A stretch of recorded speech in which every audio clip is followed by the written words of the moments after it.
प्यारे देशवासियों, नमस्कार।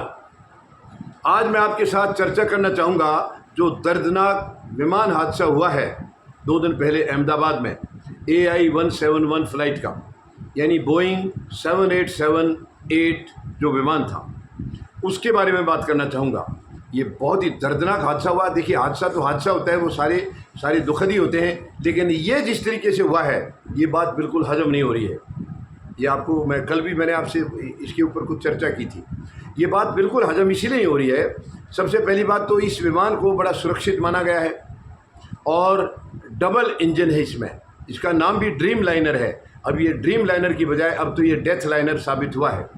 ड्रीम लाइनर नहीं है। कितने सपनों को इन्होंने मौत के घाट उतार दिया है, कितने सपनों को जला दिया है, कितने सपनों को बर्बाद कर दिया है, इसमें कोई दो राय नहीं। लेकिन एक विमान टेक ऑफ करता है और उसके 1-1.5 मिनट के अंदर वो ज़मीन पर आ जाता है, तो ये बात हजम नहीं हो रही है। 2 इंजन वाला जहाज, 2 इंजन इसलिए होते हैं कि किसी कारण चलते चलते अगर एक इंजन में कोई दिक्कत महसूस होती है तो दूसरा इंजन काम शुरू कर देता है, लेकिन इसके दोनों इंजन फेल हो गए। ये बात समझ से परे है। ये बात हजम नहीं हो रही है कि दोनों इंजन एट ए टाइम कैसे फेल हो गए, वो भी 1-1.5 मिनट के अंदर अंदर। तो क्या इसकी टेक ऑफ करने से पहले कोई जांच नहीं की गई? कोई सुरक्षा जांच, कोई इंजन की टेक्निकल और ये सब चीज़ें, क्या ये केवल एक दिखावा ही था कि उसको उड़ान के लिए मतलब ओके कर दिया गया और जांच असल में कुछ हुई नहीं है? क्या ऐसी बात है? अब ये सारा जांच का विषय है और आज भारत में दूसरे देशों की टीमें पहुंच रही हैं। आपको मालूम है, इस विमान में 169 यानी 169 यात्री जो है भारत के थे, जिनमें से एक बच गया है, तो 168 जो मौत का शिकार हो गए हैं। 53 यात्री इंग्लैंड के थे और 7 यात्री पुर्तगाल के थे, 1 कनाडा का था। तो ये इस तरीके से टोटल यात्रियों की संख्या थी। तो उन देशों की टीमें आज पहुंच रही हैं, इंग्लैंड की भी, पुर्तगाल की भी और कनाडा की भी। तीनों देशों की टीमें पहुंच रही हैं और बोइंग जो कंपनी है उसकी टीम भी आ रही है। उम्मीद हम ज़रूर लगाएं कि जांच जो होगी वो निष्पक्ष तौर पर होगी, सच्चाई सामने आएगी। लेकिन क्योंकि हमारे देश का एक रवैया है, पिछले 11 साल से हम देख रहे हैं, यहाँ जिम्मेवारी किसी की होती नहीं है, किसी की जिम्मेवारी तय होती नहीं है। यहाँ हमारी वर्तमान जो केंद्र सरकार है उसका मानना ये है कि जो भी कोई किसी किस्म के हादसे का शिकार होता है तो वो खुद जिम्मेवार है, सरकार की कोई जिम्मेवारी नहीं है। ये इस किस्म का रवैया आज हमारी सरकार का ही है, बहुत ही शर्मनाक है, दुखद है। आप देख लीजिए, मैं कोई दोष नहीं लगा रहा हूँ, कोई आरोप नहीं लगा रहा हूँ। आप 11 साल में देख लीजिए कितने हादसे हुए हैं। क्या किसी में किसी की जिम्मेवारी तय हुई या किसी मंत्रालय के मंत्री ने इस्तीफ़ा दिया, अपनी जिम्मेवारी को नैतिक जिम्मेवारी समझ करके दिया? नहीं दिया, कभी नहीं। तो इसमें भी कुछ ऐसा होना नहीं है, वरना सिविल एविएशन मंत्री का तो कल इस्तीफ़ा हो जाना चाहिए था। लेकिन वो क्योंकि चंद्रबाबू नायडू की पार्टी के हैं और चंद्रबाबू नायडू ऑक्सीजन का काम कर रहे हैं इस सरकार के लिए। आपको मालूम है, उनकी मतलब इसके दम पर ये सरकार चल रही है, बैसाखियों पर चल रही है, नीतीश कुमार और चंद्रबाबू नायडू। तो इसलिए उनके मंत्री को कुछ कह देना ये तो संभव ही नहीं है। पहली बात तो सरकार में जिम्मेदारी का कोई सिस्टम नहीं है, और फिर वो भी बैसाखी के मंत्री को कह देंगे, ये संभव नहीं है, बिल्कुल संभव नहीं है। लेकिन दूसरे देशों की टीमें हैं, क्योंकि इसके अंदर और भी 3 देश इन्वॉल्व हैं, कि क्या वो दबाव देंगे सही जांच का, क्या वो दबाव देंगे और क्या सच्चाई सामने आएगी। आपको मालूम है, ब्लैक बॉक्स मिल गया है, यानी जो स्टूडेंट्स हॉस्टल था जिसके ऊपर विमान जाके टकराया था, उनकी छत से ब्लैक बॉक्स मिल गया है और ब्लैक बॉक्स के अंदर सारी जानकारी होती है आखिरी क्षणों में, कैसे कैसे हुआ, क्या हुआ है।